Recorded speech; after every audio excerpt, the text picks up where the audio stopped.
أعوذ بالله من الشيطان الرجيم بسم الله الرحمن الرحيم ورفعنا لك ذكرك আমি তোমার আলোচনাকে সুউচ্চ মর্যাদা দান করেছি। فإن مع العسر يسرا কষ্টের সাথী আরাম আছে। إن مع العسر يسرا অবশ্যই কষ্টের সাথী আরাম আছে। فإذا فرغت فانصب অতএব যখনই অবসর পাও সাধনা করো। وإلى ربك فارغب তোমার রবের প্রতি মনোনিবেশ করো।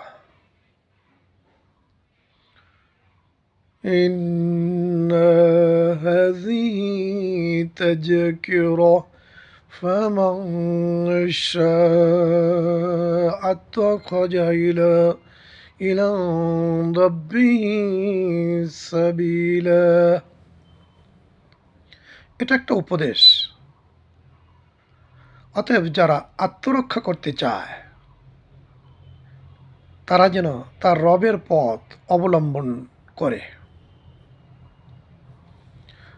বর্ণিত আয়াত সমূহের মাধ্যমে মহান আল্লাহ তাআলা আমাদেরকে জানিয়েছেন, তার হাবিবকে উদ্দেশ্য করে বলেছেন যে আমি তোমার আলোচনাকে উচ্চ মর্যাদা দান করেছি, আর কষ্টের সাথী আরাম আছে। অবশ্যই কষ্টের সাথী আরাম আছে। যখন অবসর পাও তখন সাধনা করো, তোমার রবের প্রতি মনোনিবেশ করো।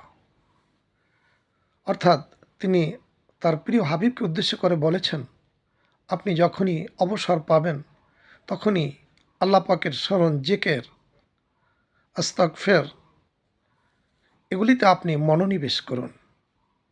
আর সূরা মুজাম্মিলের 19 নং আয়াতে আল্লাহ পাক বলেছেন, ইন্না হাযিহি তাযকিরা ফামান শাআ আত্তাখাযা ইলা রাব্বিহি সাবিলা এটা একটা উপদেশ। যারা নিজেকে বাঁচাতে চায়, আত্মরক্ষা করতে চায়, তারা যেন তার রবের, তার প্রতিপালকের পথ অবলম্বন করে। বর্ণিত আয়াতের উপরে আল্লাহ পাক আমাদেরকে আমল করার তৌফিক দান করুন। আমরা যখনই অবসর পাবো, কাজের থেকে রক্ষা পাবো, অবসরে আসব, তখনই যেন আমরা আল্লাহ পাকের প্রতি মনোনিবেশ করি, সাধনায় লিপ্ত হয়। আমার তৌফিক ইল্লা বিল্লাহ। আসসালামু আলাইকুম ওয়া রাহমাতুল্লাহি ওয়া বারাকাতুহু।